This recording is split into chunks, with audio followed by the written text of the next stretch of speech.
Estava dando uma olhada aqui nas anotações, né, relacionadas à leitura. A gente trabalhou especialmente esse conceito de leitura no nosso curso livre de filosofar, né? As inscrições já estão encerradas, mas todas as videoaulas vão ser disponibilizadas também publicamente no YouTube. Então,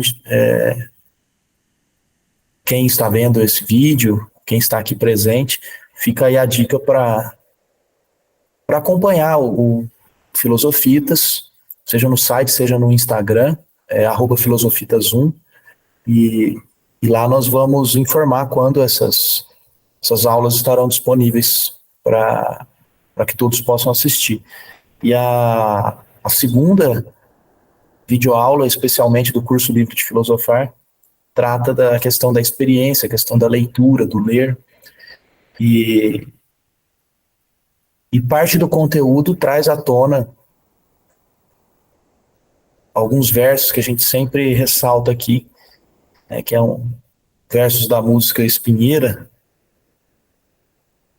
que dizem o seguinte: mas a esperança é miúda, e a coisa não muda, não tem solução.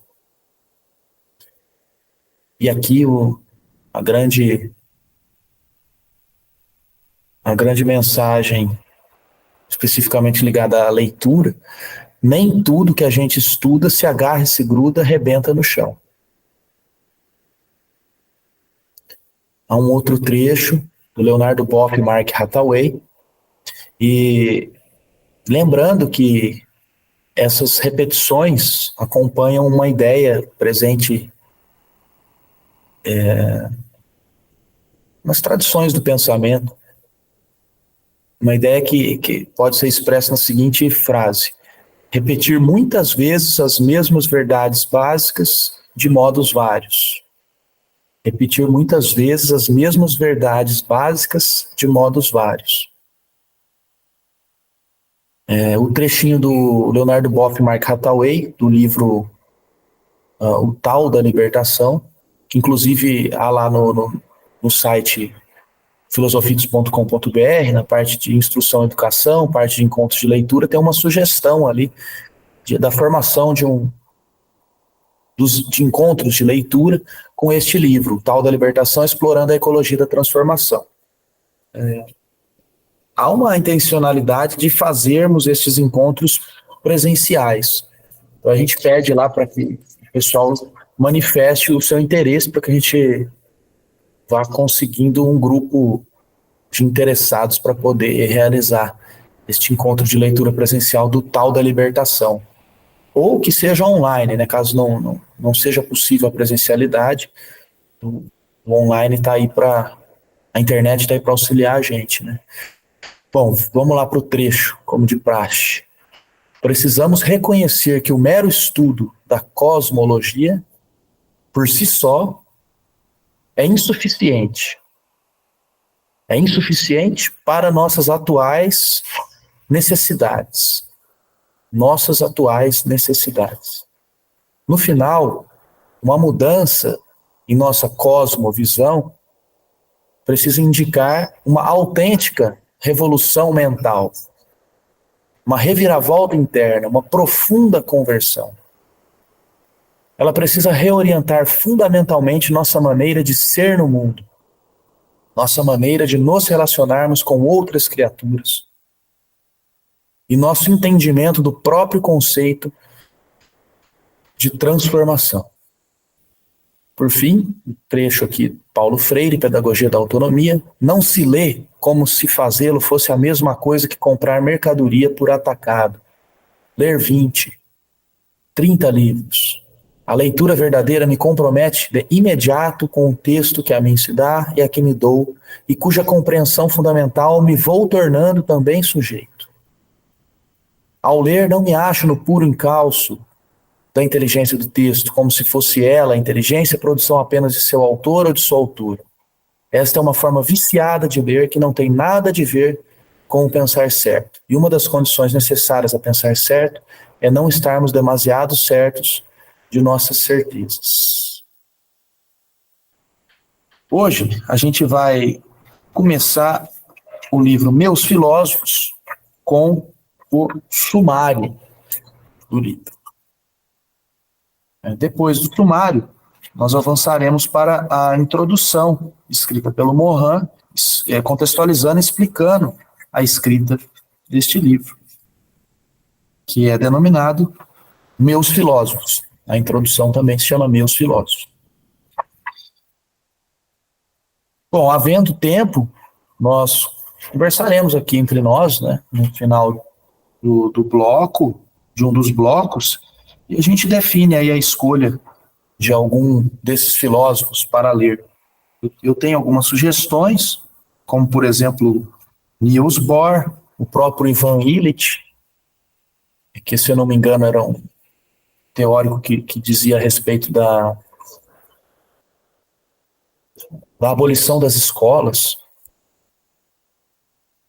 E não estou certo, enfim, a gente pode confirmar. O Beethoven também me chamou a atenção. Dostoiévski, Marx,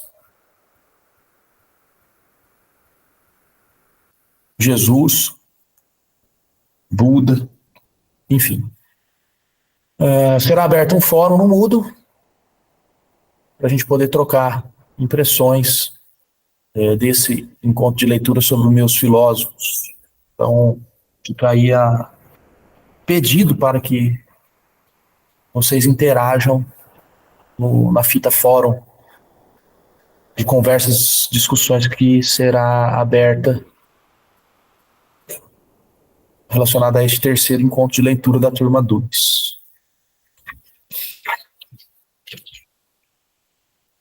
Então vamos lá.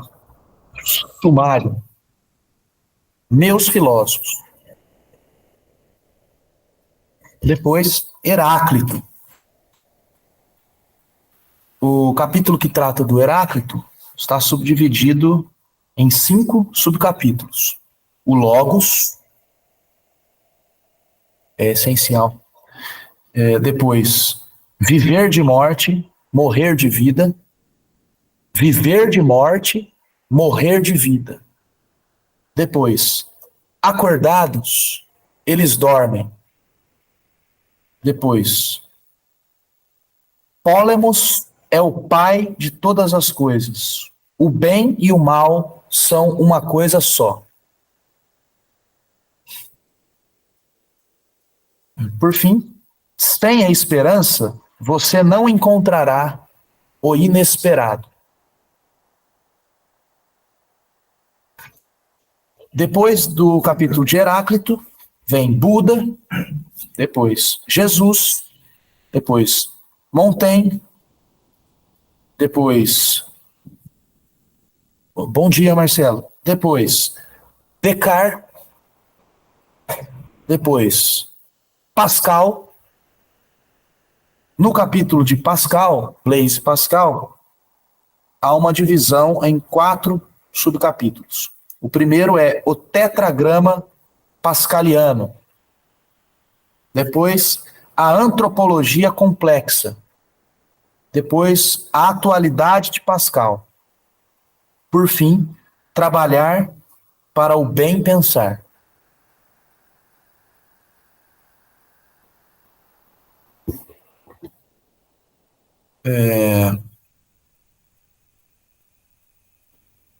Queria fazer uma observação aqui, especialmente a respeito do Pascal, né?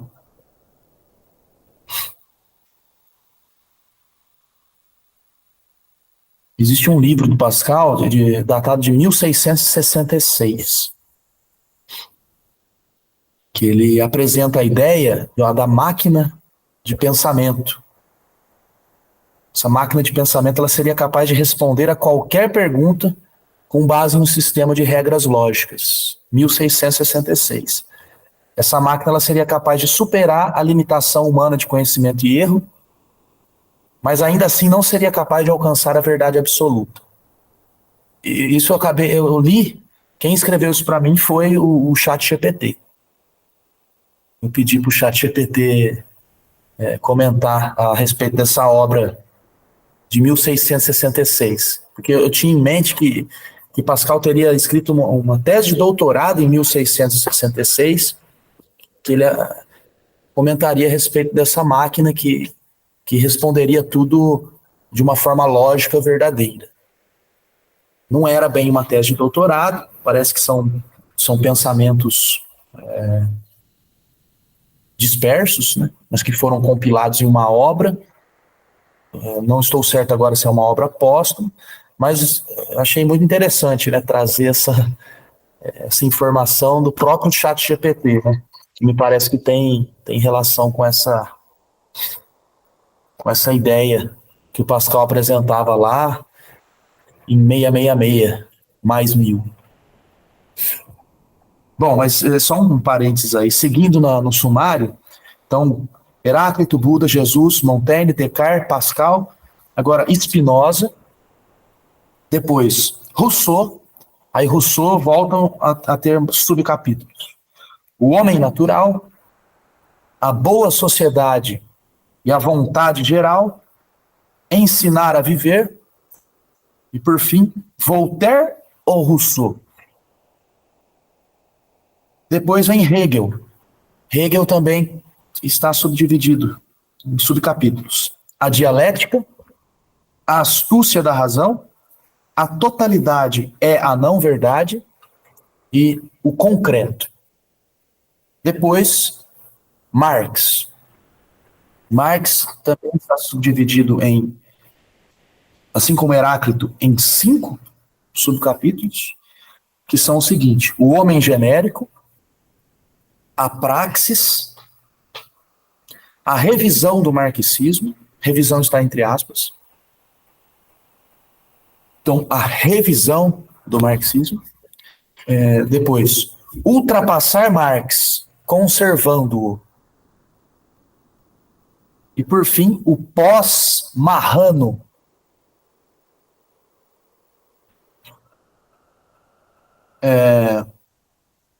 Depois, seguindo aqui, Dostoiévski e o humanismo russo.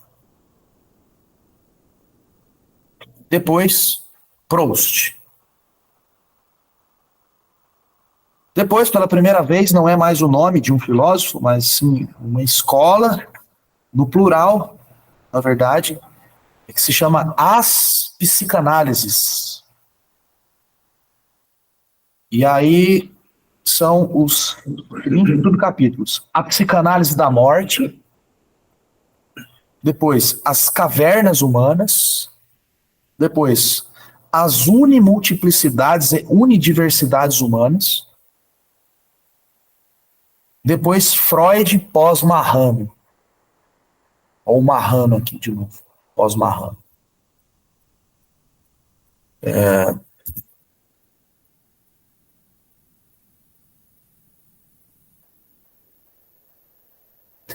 Estou vendo aqui, pelo menos na Wikipedia,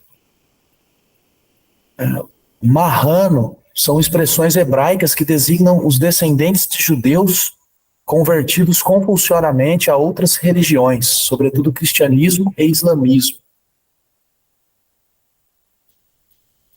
Não sei se... Enfim, vamos ler, né? Vamos ver se a gente consegue ler algum desses pós-Marrano para a gente entender. Ou se aproximar de um entendimento. Bom, seguindo. Depois de As Psicanálises, vem novamente aí a menção a um movimento, agora está no singular, né? A Escola de Frankfurt. Depois, Heidegger. Agora vem um capítulo chamado Os Pensadores da Ciência e os Cientistas Pensadores. E aí vem uma série de subcapítulos. O primeiro é Bergson, depois Bachelard, depois Piaget. Aí vem um subcapítulo chamado Minha Revolução Californiana. Depois, As Três Teorias e Para Além Delas. Depois, von Neumann, von Forster, Niels Bohr, As Limitações Internas dos Formalismos. Vem um outro subcapítulo que é uma interrogação, que é Uma Lógica das Contradições. Vocês veem que, pelo menos assim, passando por cima do sumário, já dá para ver que se a gente ler isso aqui, vai dar para a gente entender muito mais do que a gente estava lendo ontem. E também no primeiro encontro, lá do Retorno dos Astrólogos. Então não é à toa que esse livro ele está aqui, né? Nessa turma, junto com o estudo lá, o Retorno dos Astrólogos. Popper, Holton, Kuhn e Lakatos, e por fim Husserl. Depois, os últimos 4 capítulos. O Surrealismo, Ivan Illich, Beethoven e a Conclusão. Este é um livro relativamente de poucas páginas, tem ali 175 páginas. E esta edição que tem em mãos aqui da editora Sulina, ela é de 2014. Mas, ao que tudo indica, este livro é de 2011. Então, é o livro mais recente que estamos lendo do Mohan, né? Terra Pátria era um pouco depois, né? Vocês se lembram de que ano era o Terra Pátria? Vocês se lembram, Marcelo? Não, eu não participei. É o Terra Pátria. O Retorno dos Astrólogos é um estudo de 1971, né? Então você vê. Mas eu acho que era acho que 70. Nossa. Eu tenho a edição que a gente tem no Moodle lá é de 95, mas estou procurando aqui quando ele foi lançado. Eu acho que é década de 90, viu? Tenho essa impressão. Mas enfim, então é o livro de 93. 93, ó. É o livro mais atual que nós estamos lendo do Mohan. E eu acho que, lendo esse livro, a gente tem condições de situar o pensamento dele, né, e essas outras obras que a gente vem lendo dele. Bom, vamos seguir. Vocês gostariam de comentar? Enfim, vamos, na verdade, vamos comentar aí, né, fazer um bloco aí com o sumário.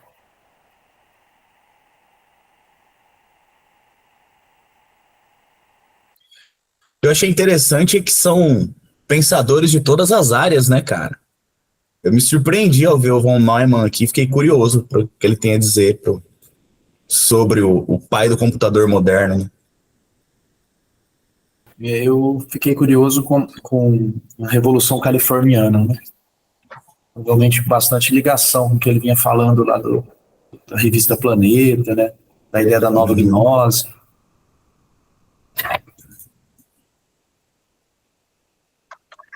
Vocês me escutam aqui? Sim. A revista Planeta... Agora não. Agora sim. A revista... tem a revista Planeta, só que ela é de essa revista.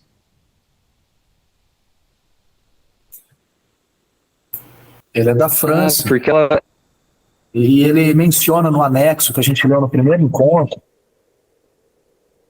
Ela chegou a ter uma reedição, né? Uma edição, enfim, não sei qual é o termo correto, a Márcia pode me corrigir, mas aqui no Brasil existiu também a revista Planeta, que se propunha a seguir a tradição da Planeta da França. Até porque a Camila chegou a publicar coisas na Planeta aqui.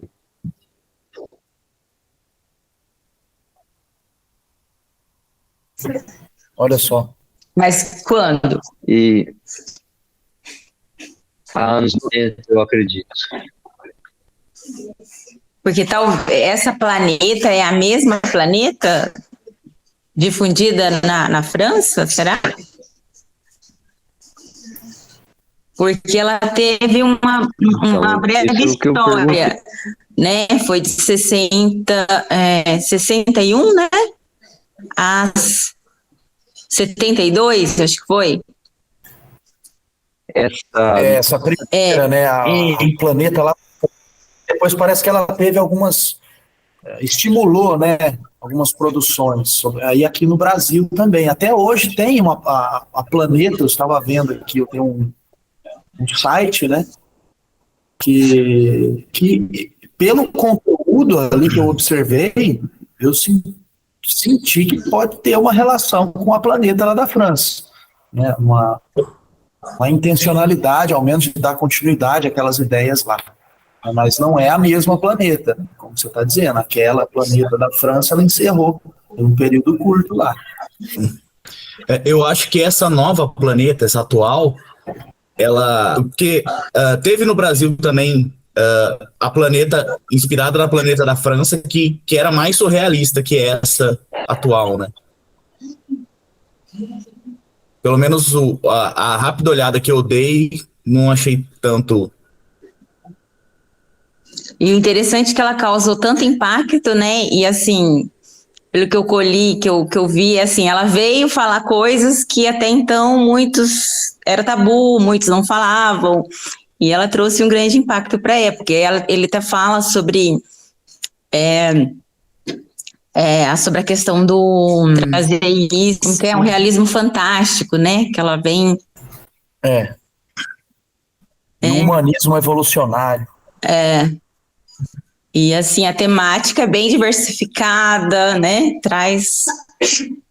E vários artistas, várias pessoas, né? E ele angariava, né? O editor da revista, pessoas para vir falar de vários temas. Então, ela foi bem, assim, interessante na época. E é sobre aquele comentário depois que o editor faz, de 20 anos depois.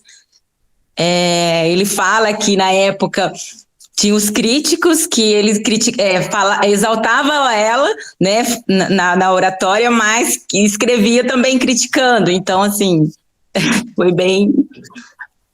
Mas é interessante essa linha e tal, né? Eu cheguei a procurar coisas no Cielo, né, algum artigo científico, algum trabalho, né, acadêmico, que alguém tivesse resgatado essa história da revista Planeta e o Edgar Morin, né, a relação da revista Planeta no pensamento do Morin, mas eu não consegui encontrar. Vou voltar a procurar, mas naquelas primeiras buscas que eu fiz eu não encontrei. Seria interessante trabalho nesse sentido, né? Toda. Eu acho que não vai ter não, viu? Porque a nível latino-americano, sei lá. De repente até a gente encontra em algo, né? Lá mesmo da Europa, na França, algum artigo, a gente podia procurar.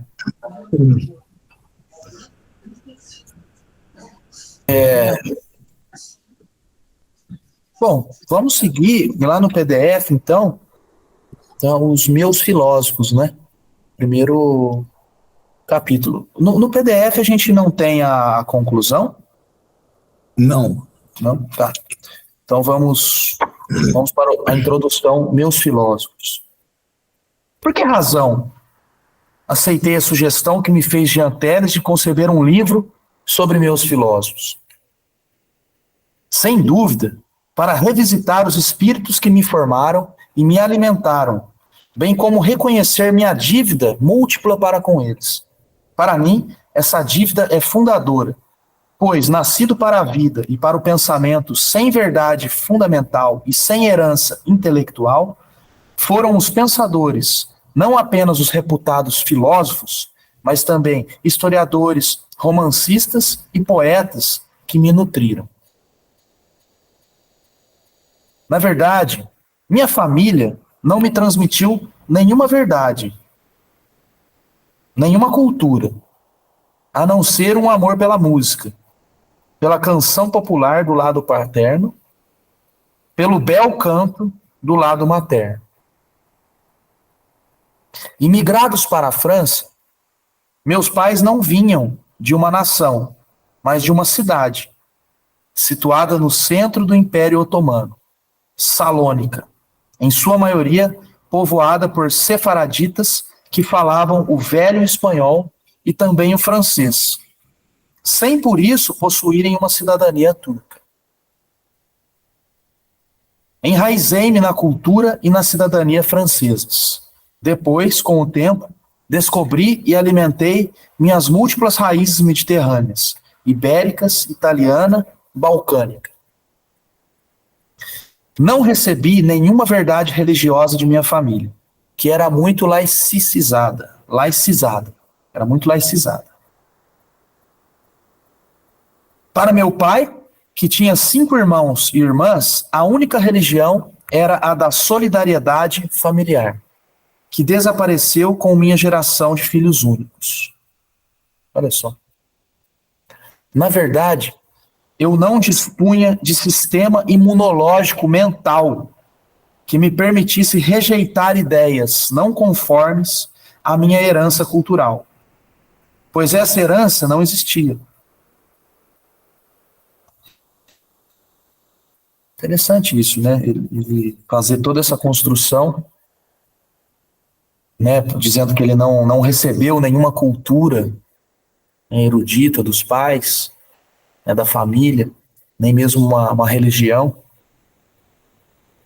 E com isso ele não tinha um sistema imunológico, mental, que rejeitasse ideias. Né? Mas me espanta ele colocar, me espanta, que o amor pela música é nenhuma cultura, sabe? Me espanta. É a cultura, é a música popular, né? Mas não deixa de ser, né? Então, assim... Mas eu acho que ele considera, porque ele coloca a não ser um amor pela música. Nenhuma cultura a não ser um amor pela música. É, verdade. Ah, tá. A não ser, tá certo. Uma cultura, tá certo. Nenhuma cultura a não ser a música, que era esse amor pela música, pela canção popular e do bel canto do lado materno. Engraçado, acho então... que é até interessante quando... Eu acho interessante também, não recebi nenhuma verdade religiosa de minha família. Eu acho interessante porque talvez se ele tivesse recebido essa verdade religiosa, teria direcionado ele para ser tão assim, né? Então eu acho que nada também seria tão por acaso, né? Para ele chegar ao ponto que ele chegou. Porque talvez essa verdade religiosa, qual, né, que é a verdade tida como uma verdade religiosa? São tão diversos. O Marcelo ia falar, né? Aí depois o André. Então, ele diz que teve 5 irmãos e ele próprio gerou um filho, né? Não. Na verdade, o pai, né? Ele tinha 5 tios, né? Que o pai dele tinha 5 irmãos e irmãs. Ah, ele já é filho único. Parece que sim. Que é a minha geração de filhos únicos, né? Que aí essa raiz, né, do que poderia ser uma religiosidade da solidariedade entre irmãos, com ele se perdeu porque ele era filho único. Ele não chega a ser... Ele não tinha um irmão ou irmã para ajudar. Sim, ele não chega a se ser solidarizar como pai. Um boomer ali, né? Baby boomer, nascido então em 22, 20, sei lá, né? Já num pós Primeira Guerra, né? Interessante essa questão da natalidade. E ele já nasce... Ele nasceu em 1921. Ele já nasce na França.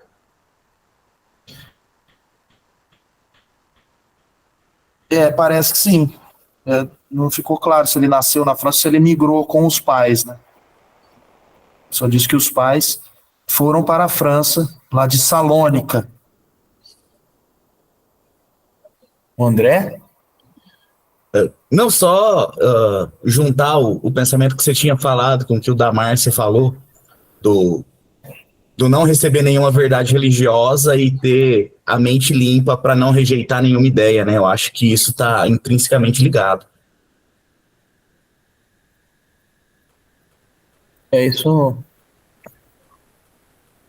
lembrou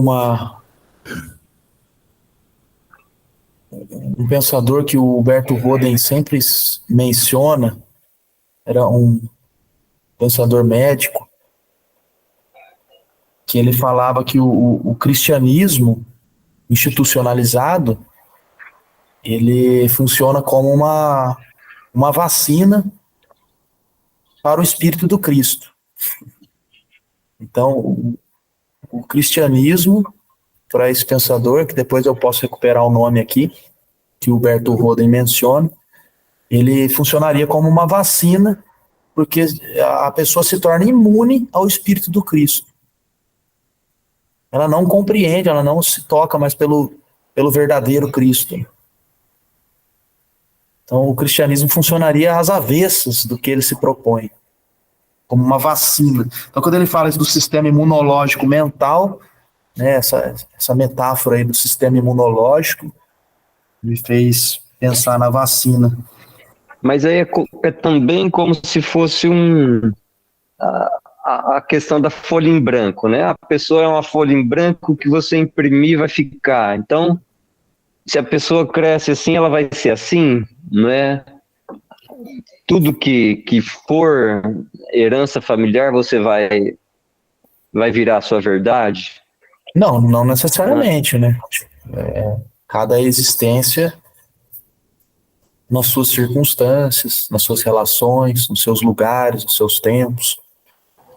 São localizações existenciais sempre únicas. Não dá para generalizar, né? De certa forma, ela é meia doutrinadora, né? A instituição familiar.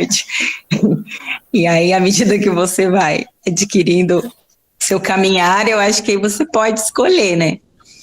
Eu tenho um sobrinho, né? Ele assim, ele é super intelectual, eu adoro conversar com ele. E ele é criado assim, a mãe super autoritária, que é minha irmã, e o meu cunhado aqui. E eu falando aqui, ó.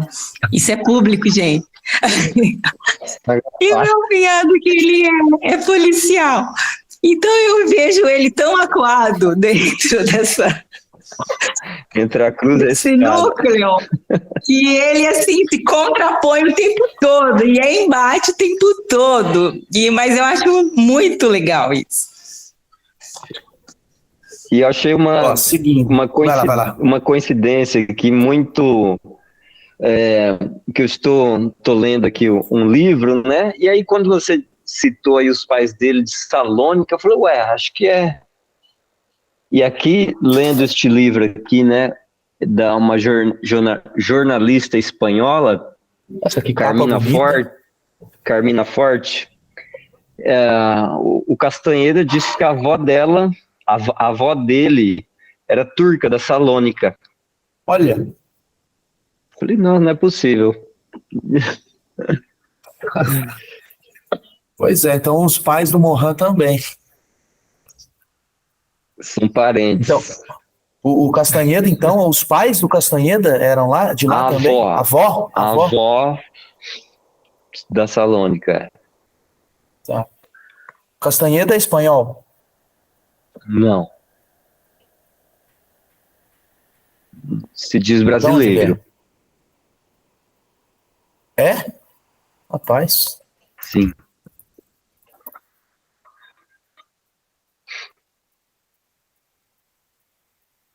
Google vai ter um monte de coisas aí, né? Não, mas pera lá. O Carlos Castanheda, a nacionalidade dele? Ele é naturalizado americano e tal, mas ele é nascido no Brasil. Né? Ele afirma aqui para essa entrevistadora. Nossa, porque no Google você vê, aparece Cajamarca. Peru? Que é uma cidade do Peru. Ele desmente isso aqui neste livro. Olha. Bom, enfim. Sigamos. Ontem o Castanheda foi citado, né? Agora ele é mencionado novamente por essa relação até que aparece aqui com os pais do Edgar Morin. E é interessante também quando ele fala, né? Meus pais não vinham de uma nação, mas de uma cidade.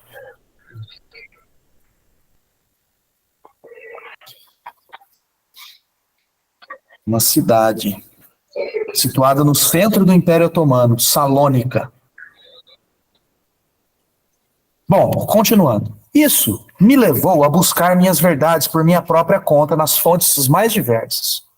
De modo incessante, fui animado e reanimado pela pergunta de Kant: o que posso saber? A qual sempre associei de modo suplementar o que sei eu, de Montaigne. Essas perguntas jamais me deixaram. O que posso saber? E o que eu sei? O que é que eu sei? E o que eu posso saber? Minha necessidade de conhecimento intensificou-se nas condições de um luto terrível, aos 10 anos, e depois de uma solidão no seio de minha família. Isso me fez mergulhar em um estado contraditório, feito de um desespero irremediável e de uma esperança incontrolável, de onde nasceram meus 4 demônios, antagônicos complementares. Meus 4 demônios antagônicos complementares.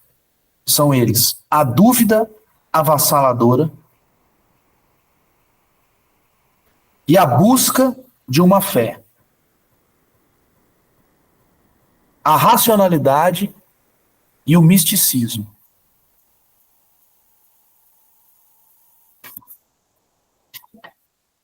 Vocês se lembram que no sumário aparece lá foi no Pascal, né? O tetragrama pascaliano. Enfim, não sei se tem relação com isso, mas o fato é que ele fala dos 4 demônios dele, né? Que surgiram nessa época. Ele diz que nasceu dessa época, desse grande luto, dessa solidão no seio familiar. Oi, Camila, bom dia.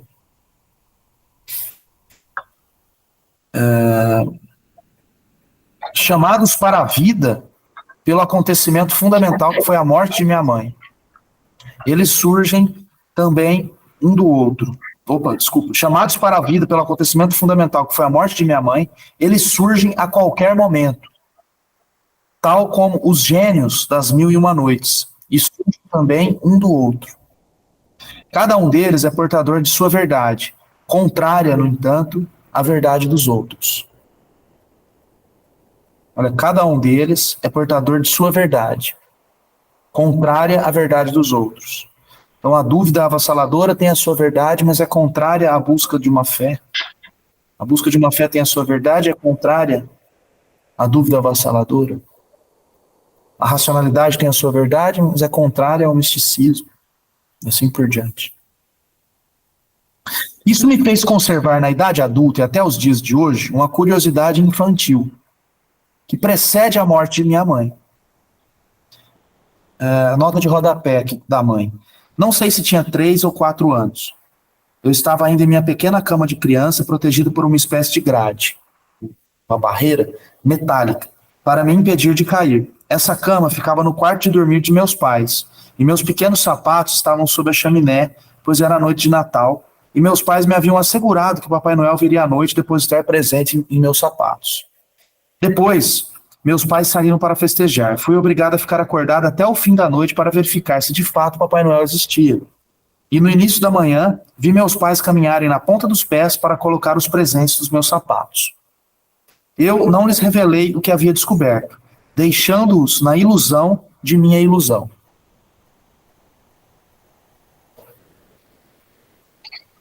Bom, isso me fez conservar na idade adulta e até os dias de hoje uma curiosidade infantil que precede a morte de minha mãe, acalentada pela ausência de verdade recebida.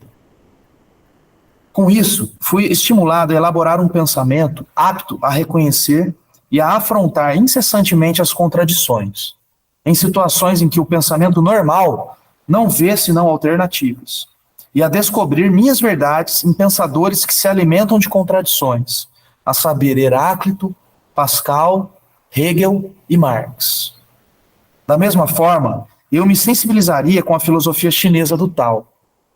A via exposta no Tao Te Ching, atribuída a Lao Tse, eu integraria a concepção dos princípios inteiramente contraditórios e ao mesmo tempo complementares do Yin, o negativo, o feminino, a lua, a sombra, o frio, e do Yang, o positivo, o masculino, o sol, a claridade e o calor.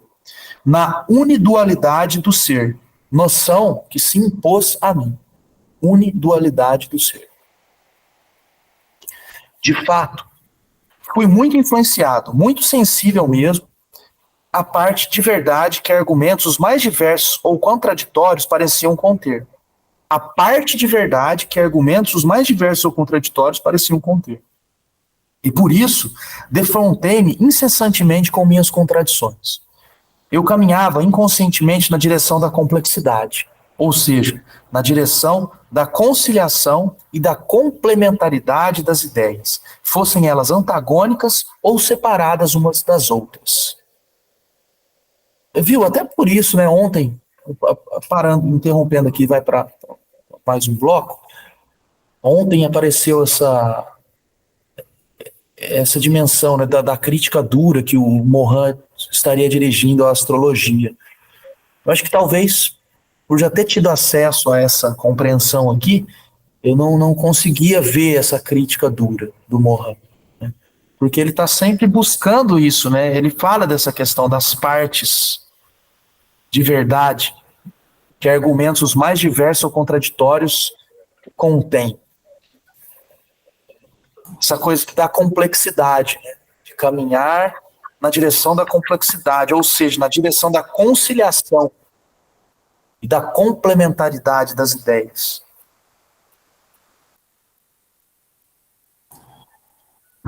É interessante, a pessoa que fez, não lembro o nome dela, a pessoa que fez essa afirmação sobre a crítica, né? No final, eu lembro que ela falou que talvez ela tenha interpretado assim por conta de uns conceitos que ela já tinha, Sim. que isso conflitou. E isso é muito com aquela frase que você lê no começo do encontro do Paulo Freire, do ler e se tornar parte do texto, né? Do você lê e o que você já sabe te ajuda a compreender de uma forma. Então, duas pessoas lendo o mesmo texto vão ser duas experiências completamente diferentes, dependendo dos conceitos que elas já têm enraizados.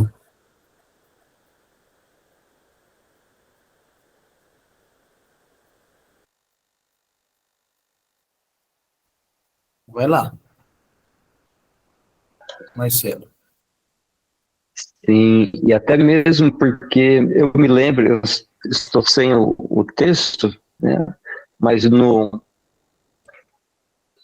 início do texto ele coloca assim, a primeira ciência, né? Ele falando da astrologia. E a pessoa não vai escrever um livro, né, para fazer uma crítica a uma ciência, a um pensar. E como a gente colocou depois, eu vejo que ele critica o sistema, que ele se apropria de tudo, né, para transformar na cultura de massa, na coisa assim, para ser deglutida facilmente pelas pessoas, na dinamicidade aí do dia, né, se apropria de uma coisa, transforma e devolve, né, assim, mastigada e tal, e sem perna, sem cabeça, e devolve para as pessoas consumirem.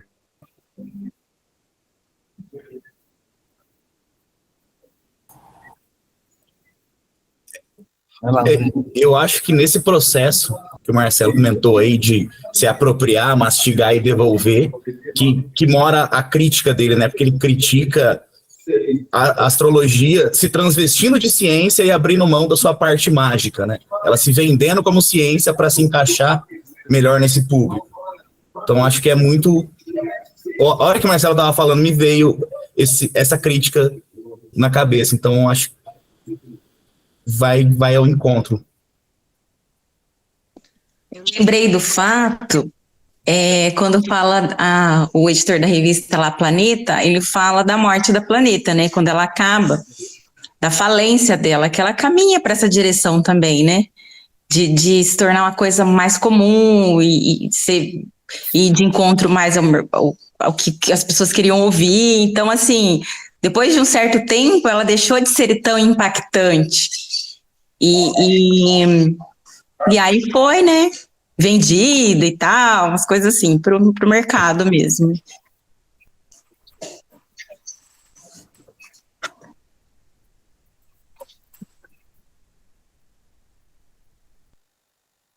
Bom, vamos seguir. A Camila pergunta, mas o que é mágica? O que é magia? É um método para lidar, conquistar o culto, mas presente? Interessante que o Mohan aqui, eu acho que ele está falando dessa mágica, né, dessa magia que ele fala no Retorno dos Astrólogos, ele coloca em outros termos, né, ele vai falar de misticismo, ao que tudo indica aqui. Ao que tudo indica, quando ele vai falar dos demônios dele, né, a racionalidade de um lado e o misticismo de outro. Mas eu não sei, Camila, você quer tentar responder ou tentar colocar mais perguntas nessas perguntas? Não, eu não tenho essa capacidade de responder agora, né? Assim, é que eu não li também de forma, né, apropriada, mas eu só fiz essa pergunta porque, de alguma forma, diferente do misticismo, como você falou agora, mágica, né, ou magia, é um procedimento metodológico, extremamente metodológico. Então, assim, é super científico nesse aspecto. Oculto, mas presente. E a relação da magia com essa força da atração? Por que vocês conseguem colocar? Porque, assim, há fenômenos que eu entendo como mágico, mas que parece que veio um pensamento assim e aquilo atraiu. Aconteceu um fato essa semana passada, no meu trabalho, e eu não tinha, eu queria comer um doce, sabe assim, eu não queria comer um doce, e abri a geladeira, não tinha nada de doce. E de repente, passou meia hora, chegou uma professora com 3 potes de doce, de Minas ainda. Eu falei, puta que pariu, que é isso? E essa professora, há um tempo atrás, ela me pediu um treinamento, e eu falei, ai, não quero, ela é da Unifal, ela é daqui de Ribeirão, mas ela é da Unifal, eu não quero, ai, tava cansada, não vou. Aí eu falei pra ela, não, tudo bem, eu faço. E aí eu falei, gente, olha que coisa mágica, olha que coisa, assim, o que eu não queria fazer, fiz, e depois, no momento, eu precisei, eu queria o doce apareceu na minha frente. Assim, eu achei mágico aquilo, assim, não consegui explicar. Né? Então, assim, o que é magia, o que é a força da atração, essa lei da atração, sei lá. Coisa assim, banal, corriqueira, que às vezes você fica tentando entender. São conceitos, né? A gente estamos apresentando conceitos aqui, possibilidades, né? Magia, atração, buscando relações. E aí eu vejo relações com o que foi alguns trechos que foram lidos ontem, né? Tem alguns momentos específicos em que a gente é remetido a esses conceitos também, né? Talvez até por isso que nós estejamos falando deles aqui. Mas Camila, você levantou a mão? Só minha vontade de responder o que a Márcia comentou, porque tem um livro muito legal, é só uma sugestão aí complementar, chamado O Campo, né? Porque ela falou que é atração, né? Assim, né, se eu fosse pensar, né, seguindo aí a complexidade do Mohan, como responder isso, então, assim, a gente você pode falar de uma atração gravitacional, né, a gravidade, que é a força que deforma as massas, né, que conforma o movimento do universo, pelo menos o nosso universo aqui, pelo menos Via Láctea e tal, mas também existem outras pesquisas sobre essa coisa da, né, atração, ou esse conceito. Então, esse livro chamado O Campo, em busca da força secreta do universo, é de uma jornalista norte-americana que ela ela faz uma série de entrevistas sobre uma pesquisa que levou algumas décadas de 3 pesquisadores que se encontram de áreas diferentes para medir, eles conseguem encontrar uma forma de medir que não é exatamente eletromagnética, mas que passa por essa questão física, como o campo altera de acordo com determinadas interações. Então, por exemplo, eles iriam no encontro nosso aqui, vamos um exemplo assim, botava lá os aparelhos dele, então o encontro vazio antes de nada, a hora que alguém fala, o que acontece, depois que alguém fala, como que acontece o campo, e aí eles vão medindo e colocando quanto isso além de extremamente mensurável, assim, palpável, recebido pelo corpo das pessoas. Então, tudo se interpenetra.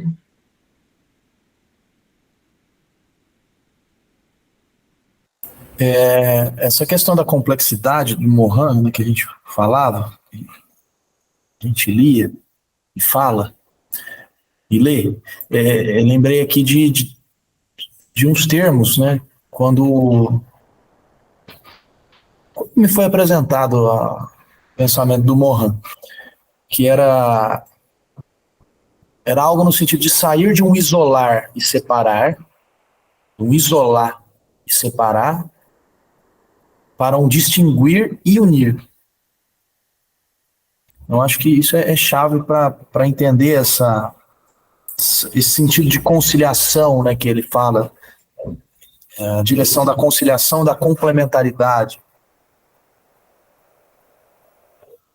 A sensibilização dele pela filosofia chinesa, do Tao, né, Tao Te Ching, a integração dos princípios contraditórios, Yin Yang, isso que ele chamou de unidualidade do ser.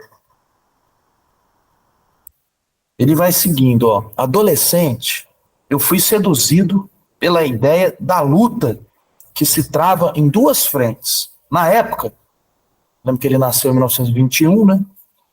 Essas 2 frentes eram o fascismo e o comunismo stalinista. Hoje, minhas frentes são as 2 barbáries, a do cálculo cristalizado e a do lucro desenfreado, a barbárie dos dogmatismos e fanatismos. Na época, essas 2 frentes eram o fascismo e o comunismo. Hoje, as minhas frentes são a barbárie do cálculo cristalizado, do lucro desenfreado e a barbárie dos dogmatismos e fanatismos. Muito cedo, dirigi-me para autores que reconhecem e assumem as complexidades humanas, encontrando-os primeiramente na literatura. Olha só. Dirigi-me a autores que reconhecem e assumem as complexidades humanas, encontrando-os primeiramente na literatura, sobretudo em Dostoiévski, e em outros escritores russos, como Tolstói, Turgenev, Chekhov, depois em Proust e Roger Martin Dugard. De todos, o que permaneceu mais presente e iluminador foi Dostoiévski. Meu entendimento da complexidade humana deve muito aos perturbadores personagens de Os Irmãos Karamazov,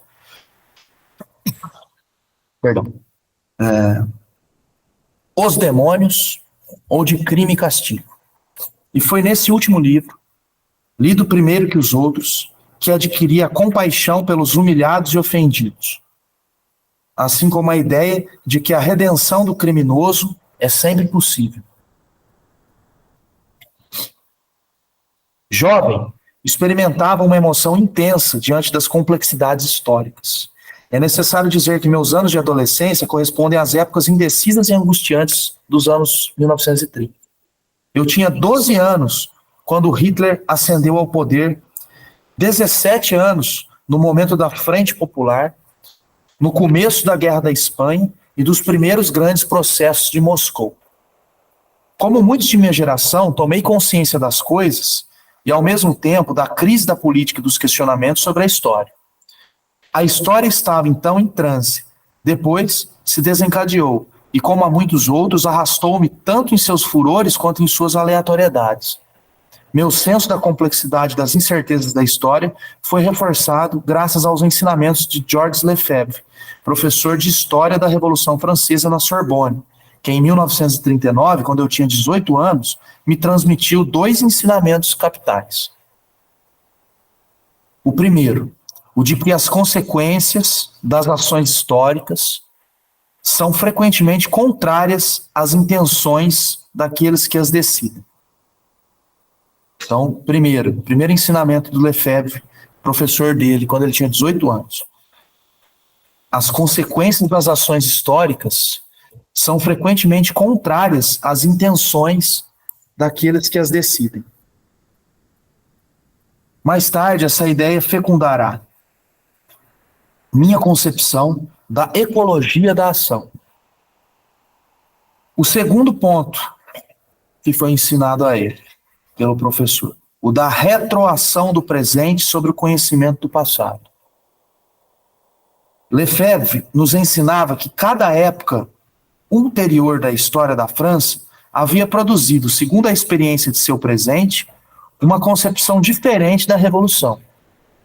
Isso demonstrava que todo conhecimento devia ser historicizado e que, de modo algum, havia um ponto de vista absoluto para a observação. Foi a partir dessa ideia, encontrada em Rickert, por intermédio de Raymond Aron, que, muito mais tarde, desenvolvia a ideia da socioecologia do conhecimento. Depois disso, graças a outras influências, como a de Heinz von Forster, a ideia que se tornou central em meu pensamento, a de que o observador deve observar-se em sua observação. Que o conhecimento de um objeto deve conter o conhecimento do sujeito cognoscente. Que todo conhecimento deve conter seu autoconhecimento.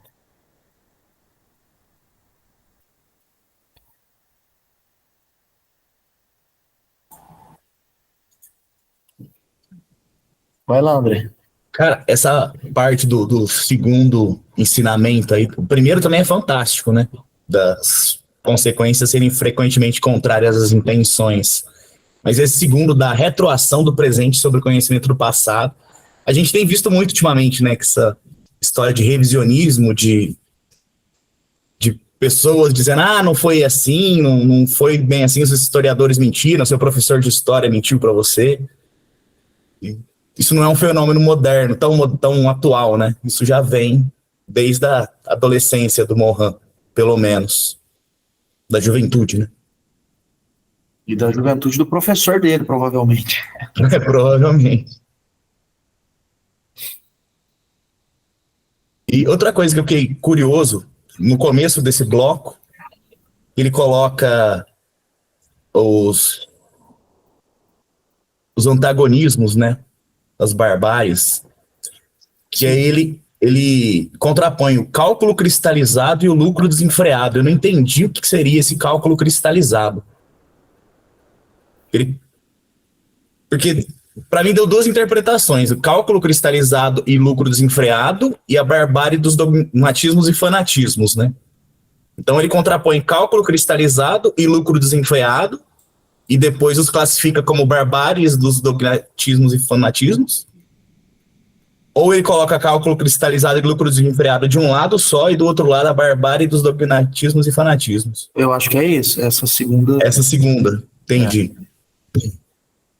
Que assim como lá na época, né, de ele adolescente, que ele foi seduzido por essa luta que existia desses 2 extremos, né, o fascismo e o comunismo stalinista. Me parece que ele diz que hoje ele reconhece duas barbáries. Uma barbárie seria essa do cálculo cristalizado e do lucro desenfreado. E a outra barbárie seria essa barbárie dos dogmatismos e fanatismos.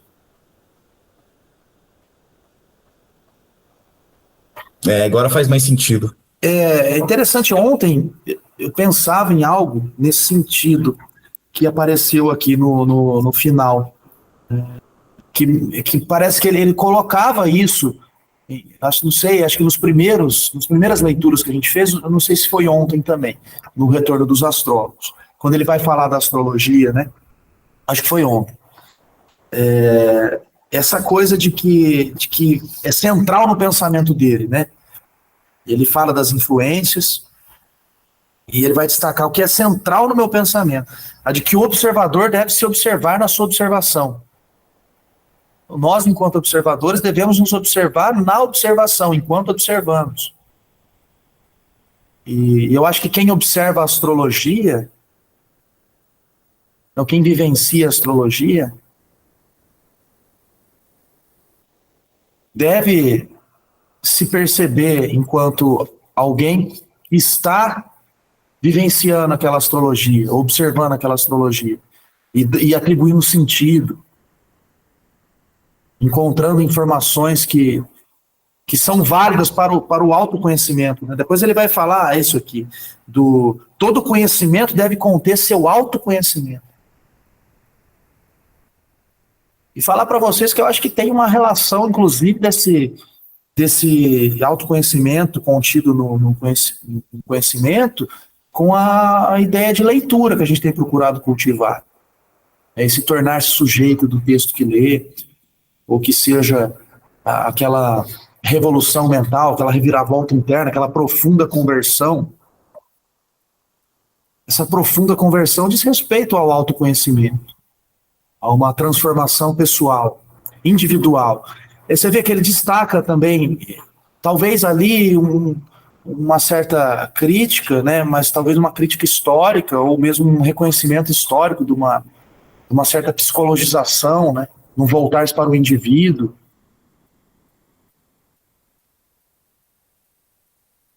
Mas aí já fazendo um gancho, eu estou pensando aqui com o Huberto Roden, que é um filósofo que está na base aí do Filosofitas, essa ideia de que via essa transformação individual que se faz possível a transformação social. Como que por propagação de campos, a Mila falou do livro, os campos eletromagnéticos. A gente se transforma individualmente, e essa transformação ela vai propagando transformações ao redor, na horizontalidade do meio. Enfim, estou sendo levado a passar por esses pensamentos aqui. Achei muito legal isso, né? O observador deve observar-se em sua observação. O observador deve observar-se em sua observação. O conhecimento de um objeto contém o conhecimento do sujeito que conhece.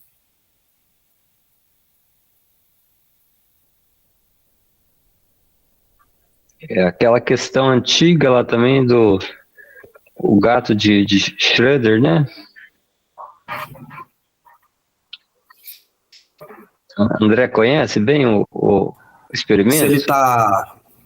Se ele está morto, se ele está vivo. Se eu não abro a caixa, ele está morto e vivo. Exatamente. Mas tem um outro condicionante, né, no experimento. Não sei se é ar, se é alguma coisa na caixa para ele comer que pode matá-lo. É veneno.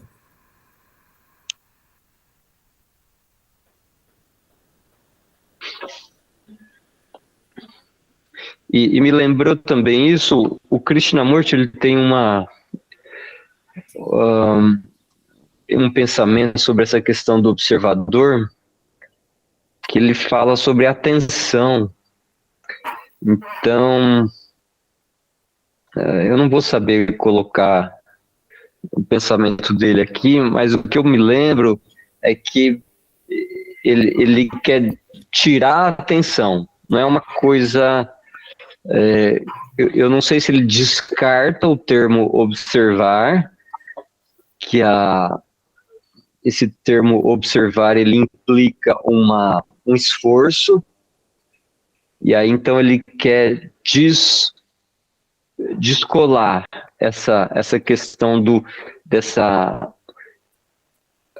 uma coisa direcionada e para uma coisa natural, né? Talvez eu busque aí mais tarde essa formulação dele para trazer.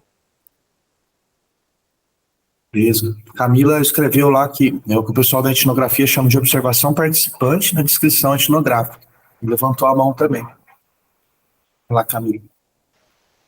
Não, isso, o observador deve observar na sua observação, é exatamente esse conceito de observador participante na descrição etnográfica, né? Exatamente isso. Assim, você vai descrever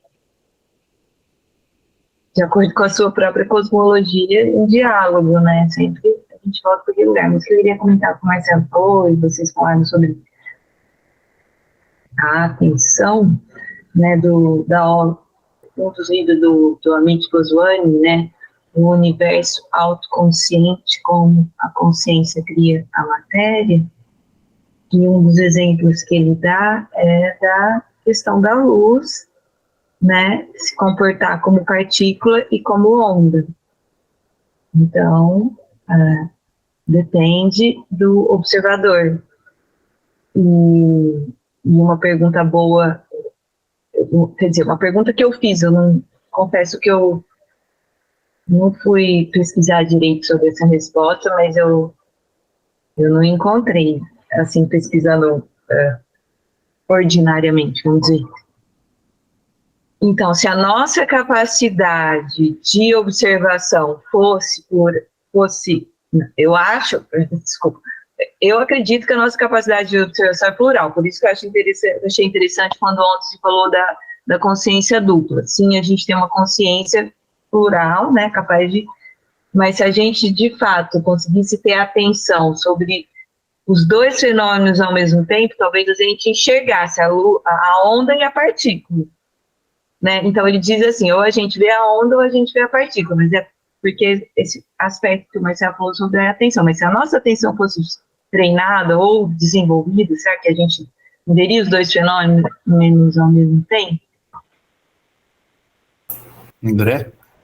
Essa frase do observador dever observar a sua observação lembrou, se eu não me engano é do Boff, mas eu não tenho certeza, que é a do todo ponto de vista é o ponto de um ponto. Apesar daquele tratar da observação, né, que é um processo filosófico, e o ponto de vista ser um processo opinativo, eu acho que ponto de vista provém da observação, né? Ou não, às vezes. Mas deveria vir da observação. O ponto de vista eu já me remete mesmo ao ponto de vista mesmo, o lugar onde você está olhando.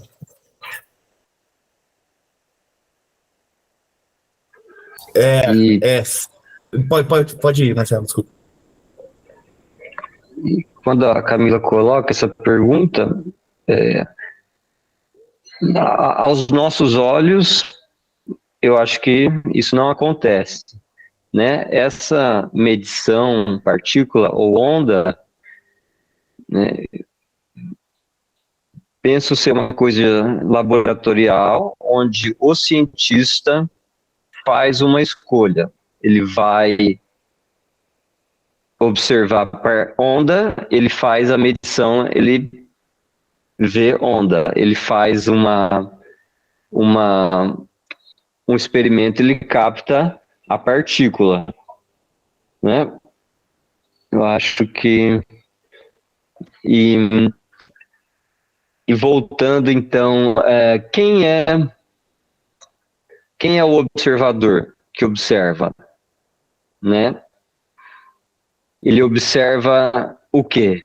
Quem o observador está observando? O observador está observando o observador? O observador está observando seu comportamento? Ele está fazendo uma auto-reflexão? Não é? A gente está fazendo uma ruptura, uma dissociação. Eu jogo alguém lá fora para observar, então eu estou projetando uma imagem que vai observar a a primeira que eu creio estar.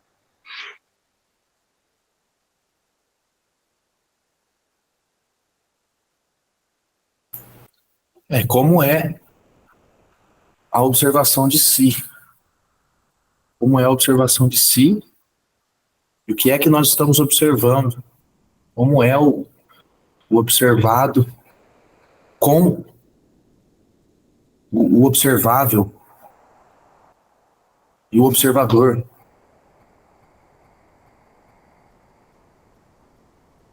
Enfim, vamos seguir aqui. Estamos chegando próximo ao intervalo. Pelo jeito, nós vamos ficar mesmo pela introdução. No transcorrer de meus anos de guerra e de resistência, fiz a descoberta de Marx. Depois veio a iluminação hegeliana, que me revelou que o enfrentamento das contradições era uma necessidade vital do pensamento. Compreendi em seguida outra verdade hegeliana, a de que existe outro concreto além da experiência existencial, que é o da complexidade que percebe diversas faces de uma mesma realidade, inclusive as contraditórias.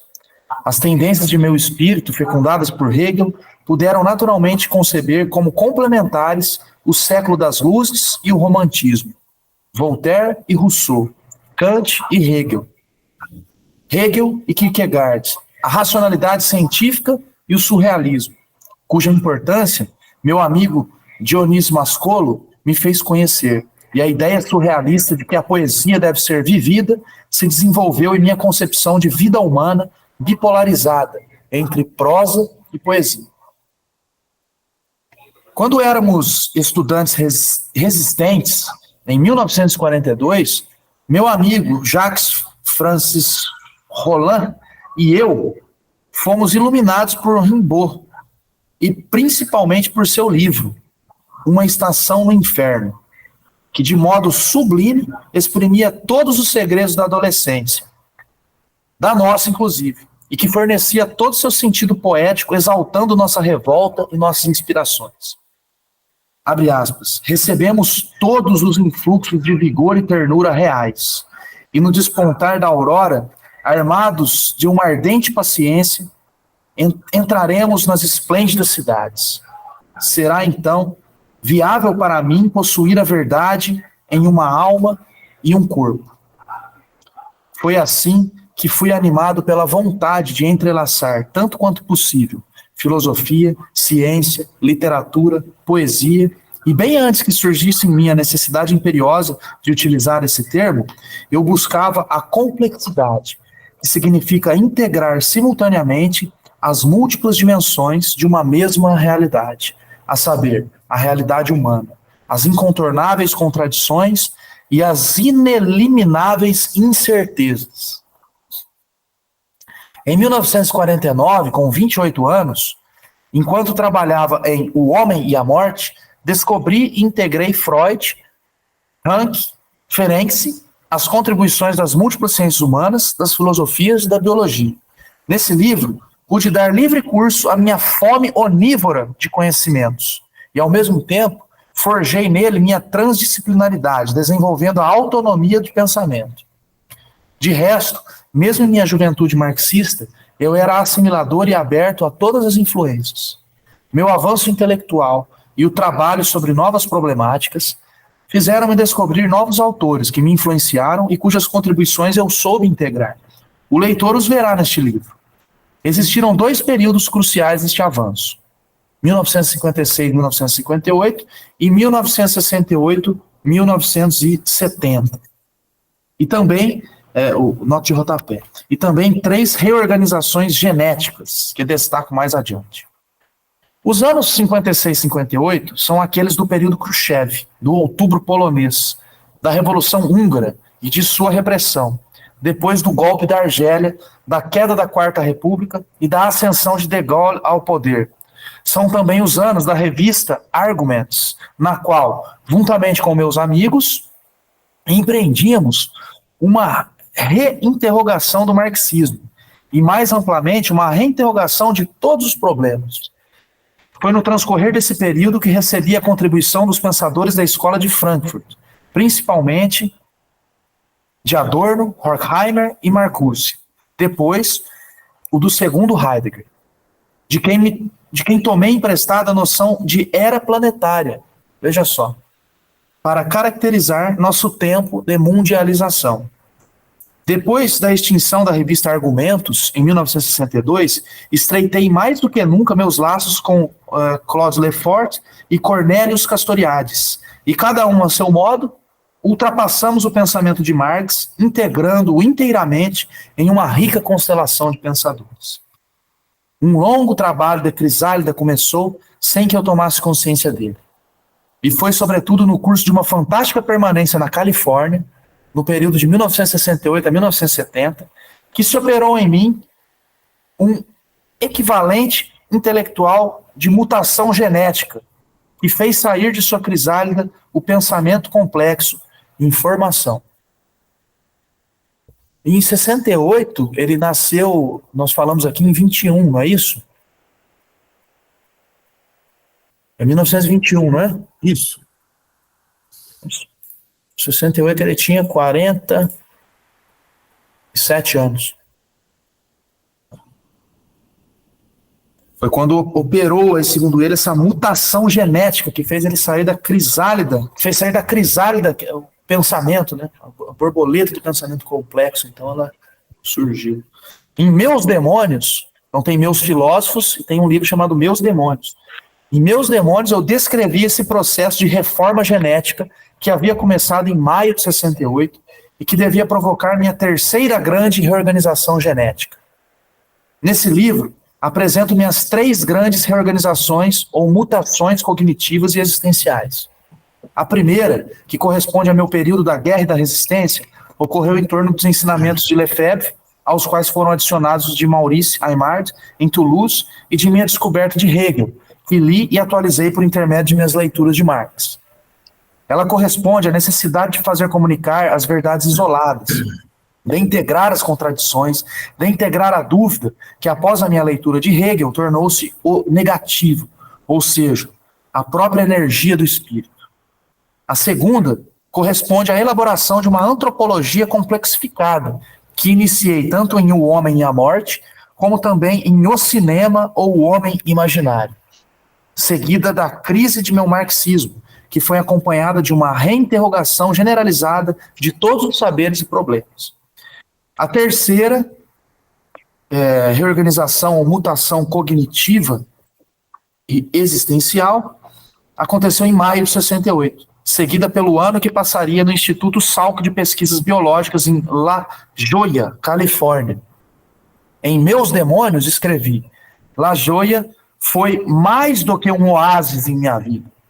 Foi um banho de juventude cotidiana, um lugar de felicidade, de reconciliação comigo mesmo, de aprendizagem em estudos intensivos, de participação eufórica na cultura hippie em seu último ano de florescimento.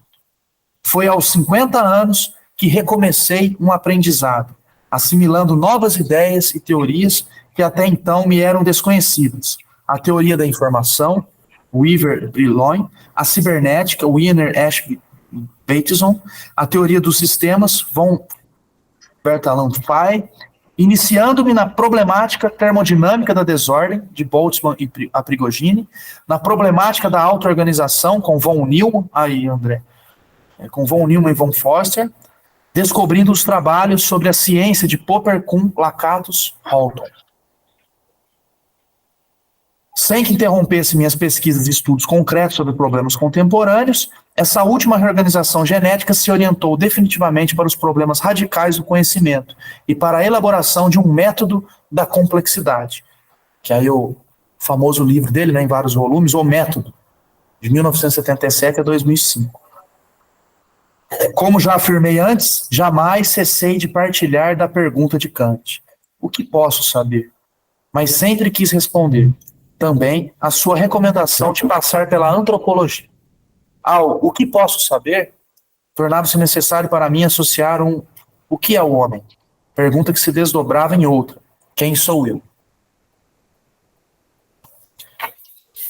E aí, gente? Quem sou eu? O que posso saber? O que é o homem?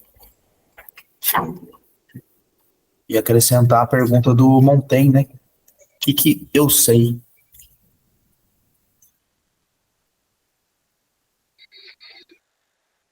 De fazer um comentário que já era antes, e aí para mim só foi uma confirmação de que sim, esse observador deve observar que a sua observação é um conceito da antropologia, e que sim, isso aconteceu exatamente naquela época que ele viveu lá.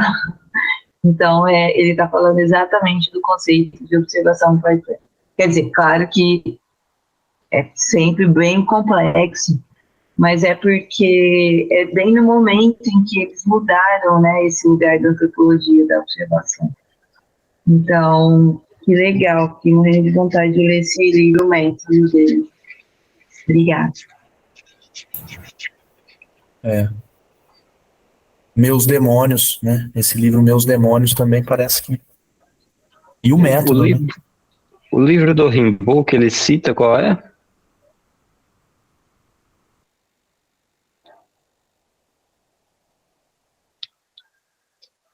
Uma Estação no Inferno. Que de modo sublime exprimia todos os segredos da adolescência. Quando ele fala que as buscas da verdade, que ele foi em busca das verdades por minha própria conta nas fontes mais diversas. E também no outro parágrafo ele fala que na vida adulta e até os dias de hoje, né, quando ele escreve esse livro, que ele foi nutrido por uma curiosidade infantil. Então, assim, eu vejo que ele procurou mesmo se aventurar nas leituras, né, e sendo o mais diverso possível. E me fez lembrar do Campbell, que ele fala, eu até peguei aqui o texto dele, que ele afirma que a vida tem que ser uma aventura. E aí, depois aqui, ele fala também que ele se aventurou na adolescência, né, buscando outras fontes, e eu acho que é um refazer mesmo, né, de conhecimento. Ora busca uma coisa, ora busca outra, e é aquilo que vai dentro do seu preenchimento. E aí, o Campbell, na época, ele foi até contrário ao supervisor acadêmico dele, que queria passar, né, a instrução do currículo universitário, e ele desistiu de trabalhar, né, no doutoramento dele, e ele preferiu se ficar recluso no campo e ler tudo que era possível.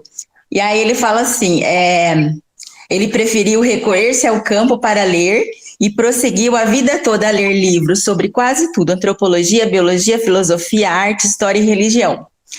E continuou a lembrar aos outros que um caminho mais seguro para atingir o mundo se descortina ao longo das páginas impressas. Então, assim, me remeteu ao que Campbell também foi em busca, ser o mais diverso possível. E as perguntas, né, de quem sou eu, acho que é a busca da constante mudança, né, do conhecimento, que eu acho que é incessante. Quanto mais você lê, mais você quer conhecer, e mais você vê que você não sabe nada, e que uma coisa liga a outra. Eu acho que é essa coisa muito boa. Só que uma coisa que me deixou curiosa em relação ao Morin, que ele fala das leituras dele, mas assim, o que me deixou curiosa, como que ele viveu, sabe? Da história, da historicidade dele. Isso que me deixa curiosa, né? Ele fala das leituras, o que leu e que influenciou, mas como que foi a vida dele em si, né? Quais são suas dores, né? Quais são seus amores? Então, assim, me deixa curiosa. Eu adoro biografia, né? Então, não só... É isso. Legal. André? E o interessante, em relação ao que a Márcia falou, das leituras que ele fez, né? Tem até um momento que ele fala das releituras, né?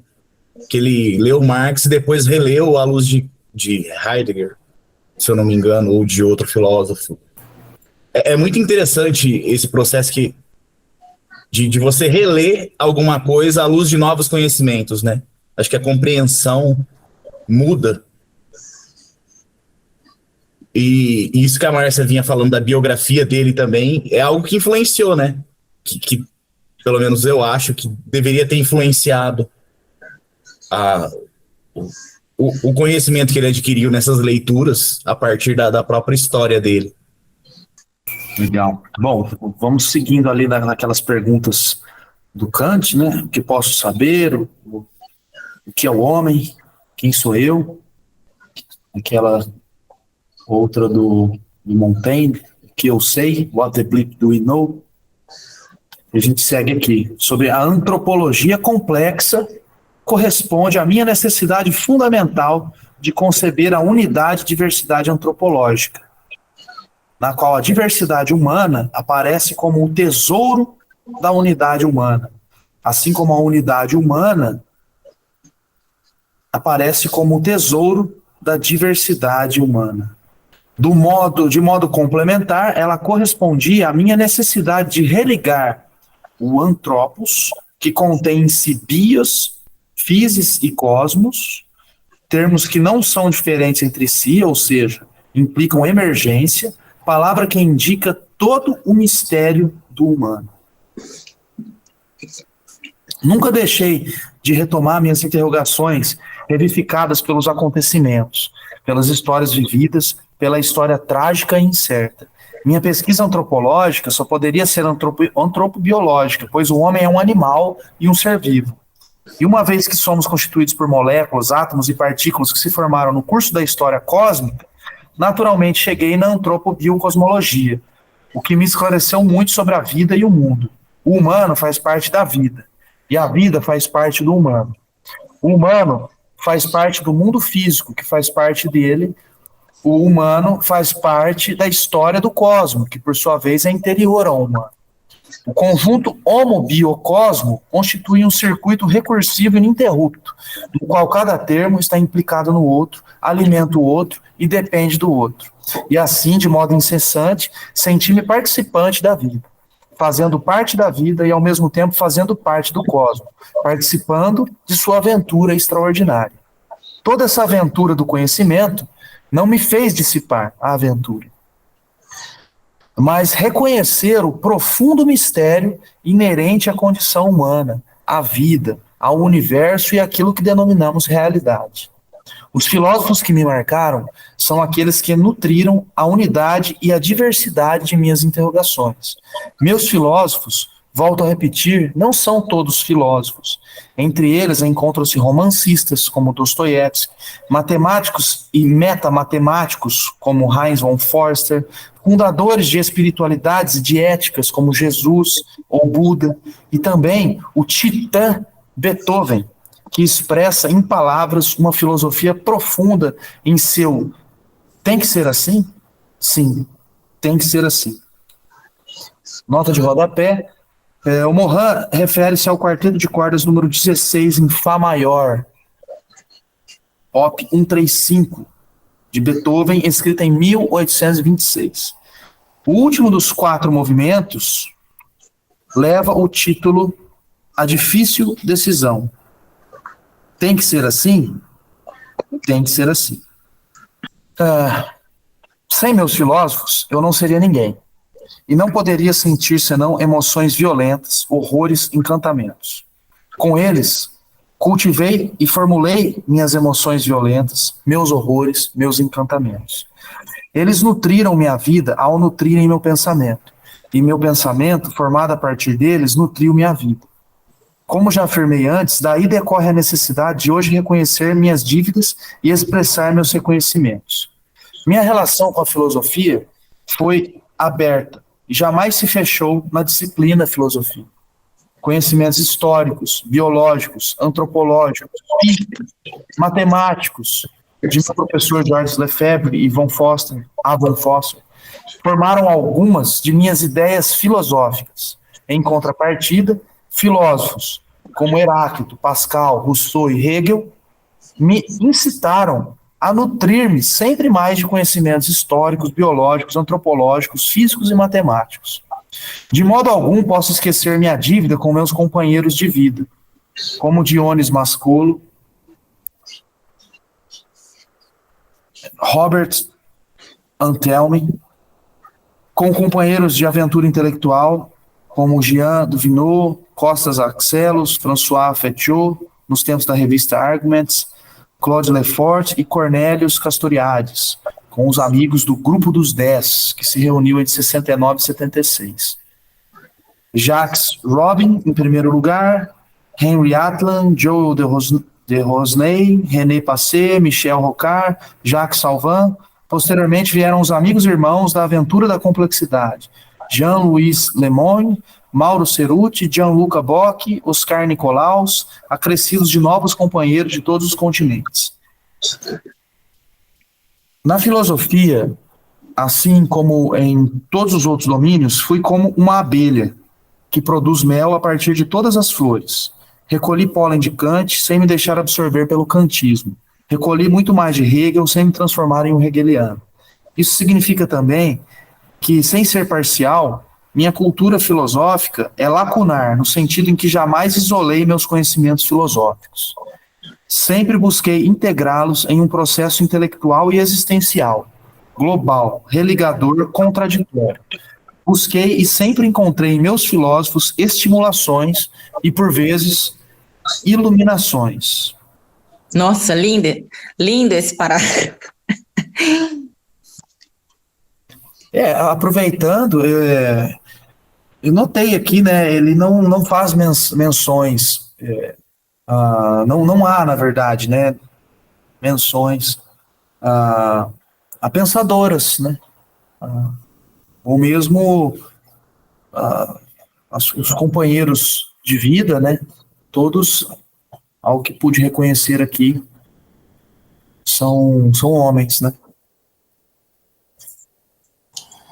Interessante essa metáfora da abelha também, né? De beber de Kant sem se tornar sem se deixar absorver pelo kantismo. Sim. E isso contrapondo a origem dele da infância e juventude, que era muito dualista, né? Entre fascismo e o stalinismo, entre o capital desenfreado e eu não lembro qual foi o outro pensamento que ele antagonizou. A cristalização, a barbárie da cristalização matemática. Cálculo cristalizado. Cálculo cristalizado.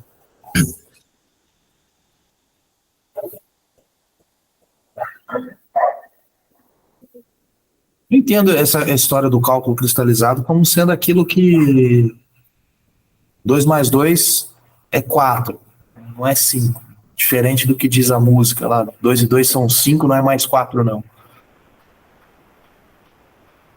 Por vezes 2 e 2 podem ser 5, né?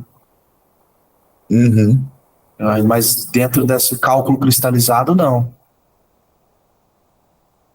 Não dá para ser feito outra coisa, tem que seguir aquela determinação matemática. Que seria a própria ciência, né? Talvez, sim, né? Também, acho que também. E ela procura aquela exatidão, né? Aquele empirismo, né? Então, provar que 2 mais 2 é 4. Talvez as questões pode a regra do mercado, as finanças regendo decisões. Uhum. E esse pensamento não leva em conta a mágica, o oculto, né? Que a Camila comentou naquela pergunta, que tem muita coisa que a gente não entende, mas que tá aí. E a gente não considera por não entender, né? A Camila escreveu algo assim que, de fato, dessa questão do feminino, né? Que nem da Anne Brigitte Kern, né? Que foi a coautora lá no Terra Pátria, a gente tem muita informação. A gente não... Difícil encontrar no Google mesmo.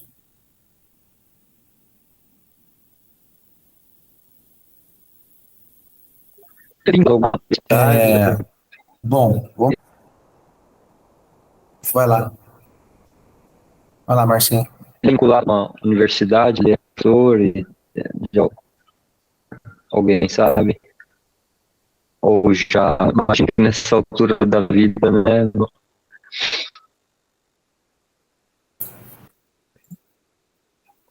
Ele está com 102 anos, né? Sim.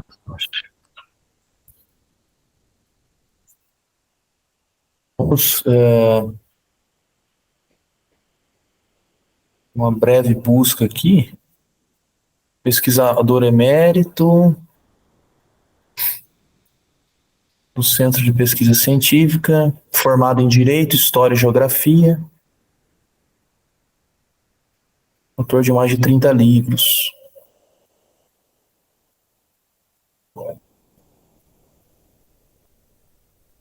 Bom, fica aí essa. Acho que é interessante, é importante, né, a gente se debruçar sobre essa contextualização biográfica do autor, ainda que mínima. No fórum nós vamos abrir ali um espaço para a gente poder registrar isso, conforme a gente for descobrindo, a gente vai colocando lá para compartilhar com todos, acho importante. Aí a gente tria melhor a informação, né? Porque assim, olhando assim de pronto na Wikipedia, a gente precisa dar mais uma navegada aí. Bom, seguindo, já arrumando aí para os últimos parágrafos. Bom, passamos aí pelo mel, né? Como uma abelha que produz mel a partir de todas as flores. Recolhi pólen de Kant sem me deixar absorver pelo kantismo, de Hegel sem me transformar em um hegeliano. E ele segue. Busquei e sempre encontrei em meus filósofos estimulações e, por vezes, iluminações. Meus filósofos me ajudaram a sentir-me religado a todos os domínios da vida e do conhecimento, a rejeitar o que rejeito, a cultivar um sentimento infinito de solidariedade. O que o tal denomina o espírito do vale que recebe em si todas as águas. Meu caminho espiritual é uma aventura de 80 anos, na qual realizei minha busca subjetiva originária de verdade. Uma busca em todos os domínios, e a partir dela, uma busca de mim mesmo. Assim como Heráclito, eu também posso dizer, eu realizei uma busca de mim mesmo. Com isso, escapei do imprinting cultural dominante, em particular da injunção de que cada um deve especializar-se, consagrar-se ao saber fragmentado, parcelar, de especialista. Permaneci autodidata, mesmo quando aprendia tanta coisa de meus filósofos. Fui movido a partir de mim mesmo e por mim mesmo na busca de minhas verdades, e esse autodidatismo conduziu-me ao encontro de meus mestres do pensamento. Não tenho nenhum mestre exclusivo do pensamento, mas uma constelação de estrelas guia, de Heráclito e Lao Tse até Breton, Batel e von Forster. Cada um de nós, em sua infância, se questionou a respeito de problemas primordiais e indiscutivelmente filosóficos. A maioria dos adultos julga esses questionamentos ingênuos e inúteis. Quanto a mim, as fontes de minha curiosidade infantil permaneceram vivas e, de modo incessante, retorno aos meus questionamentos adolescentes, que são os questionamentos éticos e filosóficos primordiais da vida, da morte, do quem somos nós, de onde viemos, para onde vamos, os das origens, do devir, do real, do sentido e do não sentido. Por isso, este livro poderia ser seguido de outro, cujo título seria Rumo ao Indizível.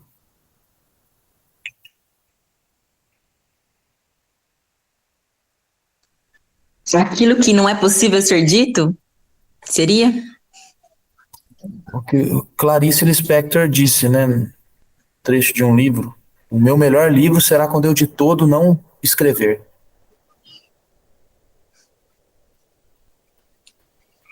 Talvez sentir, sei lá. Nossa, profundo.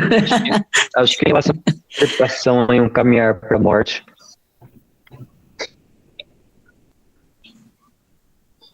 Um caminhar. Como que é, Marcelo? Aproximar-se aí da morte, né? Me escutam. da Mas- morte. Entendi. Mas em que sentido? Ao aproximar-se da morte, aí você não tem mais a dizer nada? Seria o silêncio. Ele já estava com 80, Não ouvi. já Ah, estava tá. com 80 Silêncio. anos, então aquela crença de que, né, estou próximo da morte, né? Quanto mais eu poderei viver. Pode ser isso?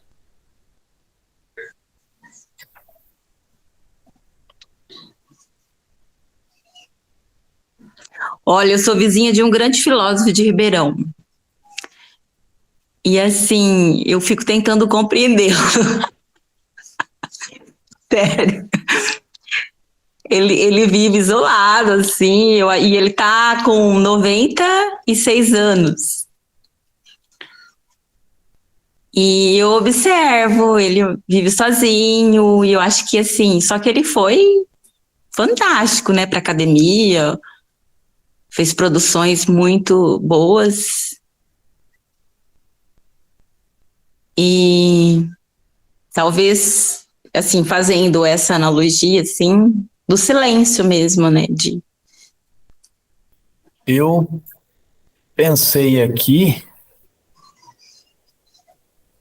no Tao Te Ching, no primeiro poema, né, quando essa coisa do rumo ao indizível, uma menção ali a Clarice Lispector, o rumo ao indizível me remeteu ao primeiro poema do Tao Te Ching, né, a primeira canção do Tao Te Ching, que ela diz o seguinte: o insondável que se pode sondar não é o verdadeiro insondável. O insondável que se pode sondar não é o verdadeiro insondável. O inconcebível que se pode conceber não indica o inconcebível. No inominável está a origem do universo. O que é nominável constitui a mãe de todos os seres. O ser indigita a fonte incognoscível. O existir nos leva pelos canais cognoscíveis. Ser e existir são a realidade total. A diferença entre ser e existir é apenas de nomes. Misterioso é o fundo da sua unidade. Eis em que consiste a sabedoria suprema. O indizível que se pode dizer não é o verdadeiro indizível. O indizível que se pode dizer não indica o indizível. Fazendo aí uma substituição de termos, né? Do insondável, inconcebível. E ele vai dizer, no inominável, vai aparecer, né, nessa canção, no inominável está a origem do universo. O que é nominável constitui a mãe de todos os seres. O ser indigita a fonte incognoscível. O existir nos leva pelos canais cognoscíveis. Ser e existir são a realidade total. A diferença entre ser e existir é apenas de nomes. Misterioso é o fundo da sua unidade. Eis em que consiste a sabedoria suprema. Bom, nós aí estávamos, né, na expectativa no início de que adentraríamos nos capítulos, né, de que talvez pudéssemos ler algo sobre Heráclito, Buda, Jesus, Pascal. Acabamos que seria um mês inteiro no livro, hein? mas eu acho que fica o convite aí, né, para a gente se aproximar mais do Mohan, né, essa experiência que a gente teve, e quem sabe aí no encontro síncrono a gente venha com relatos de experiências dessas leituras, né, dessas outras leituras que vamos fazer a partir dessas que fizemos.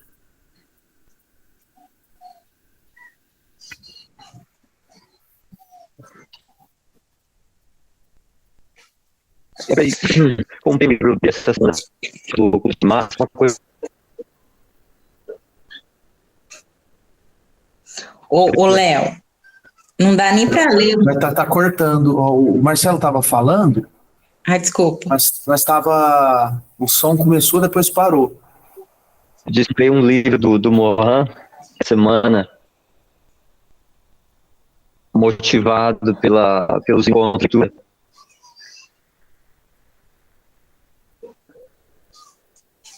Sim, que é sobre a cultura de massa. Você. Sobre a cultura de massa. O título, mas Tá cortando o áudio, Marcelo. Não sei.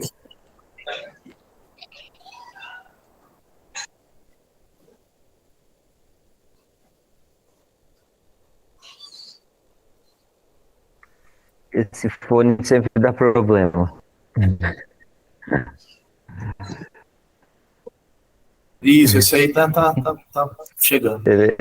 O título é alguma coisa como a cultura de massa. Sei que tem cultura de massa no título. Estou curioso para ler.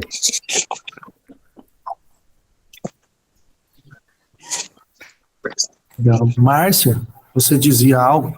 Perdão. Eu acho que eu esqueci o que eu ia falar. Puxa. E a questão da Califórnia... Não, essa curiosidade... Pode voltar, desculpa. Pode falar. Depois eu...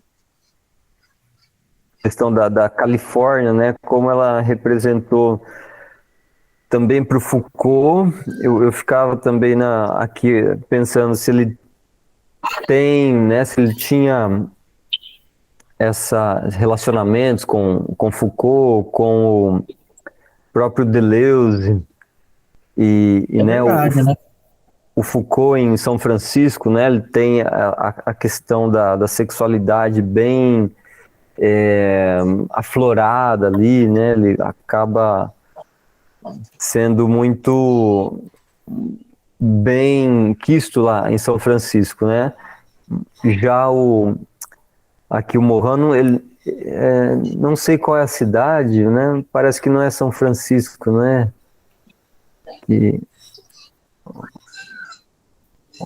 cita lá no período da Califórnia. Ele chega a falar a cidade? Eu não me lembro. Fala a universidade, parece, né? Um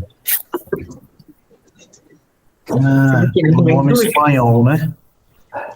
E eu acho que esse não pertencimento dele a uma instituição de ensino, pesquisa, né? Não estar, é o que me parece, né? Ele não pertencer a uma universidade e como ele se coloca sendo autodidata, nos moldes assim de Jesus, o permitiram essa amplitude, né? A complexidade. Achei muito pertinente essa definição de complexidade que para mim é nova. Para mim, complexidade era uma coisa assim de difícil, o contrário da simplicidade e então acho que isso é um fator determinante para essa expansão, né, do leque dele, da abordagem. Eu encontrei aqui Instituto Salk. É a localização... San Diego? Você conseguiu ver aí? Eu consegui, eu pesquisei por esse lá, Iola aqui. É uma estância balneária que fica no norte de San Diego. Um pouco mais ao norte está Los Angeles. Só que La Iola fica em San Diego. Os dois na costa oeste. Tô vendo o mapa aqui. Bom, pessoal, agradeço a presença de todos aí. Obrigado mais uma vez. Espero que aqueles que estejam assistindo também este vídeo possam receber alguma mensagem, algo que sirva para a caminhada de autoconhecimento, né? e sigamos, então. Estão abertas as inscrições para a turma 3. Nós vamos ler o Bauman, 44 cartas do mundo líquido moderno e a arte da vida.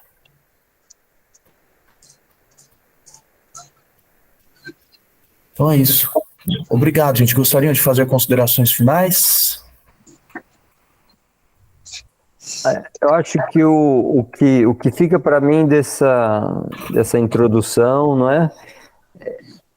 Além do auto-observar-se, né, da dúvida, são os antagonismos que se completam ou que, não é, vão interagir. E também em um outro nível é uma contramão da especialização, né? Então todo esse arcabouço, sei lá, permite, né, uma amplitude de considerações. A biologia, como é que nós não vamos nos aprofundar na biologia se nós somos um corpo, não é? Se nós somos feitos de material cósmico, isso é muito fundamental que nós tenhamos esse ímpeto de buscar pelas origens, pela ancestralidade, né, movimentos migratórios do homem ao longo da história para nos situarmos, nos entendermos. E então o que fica para mim é essa questão da riqueza, e contrário à especialização, ao dogmatismo, não é? É óbvio também para qualquer pensador que eu não vou ser dogmático, né? Eu estudo Kant, mas eu não vou defender Kant com unhas e dentes a ponto de desmerecer outros pensadores, né? Isso é muito limitador, muito. Então, acho que esse é um caminho, sim. É assim também como eu procuro.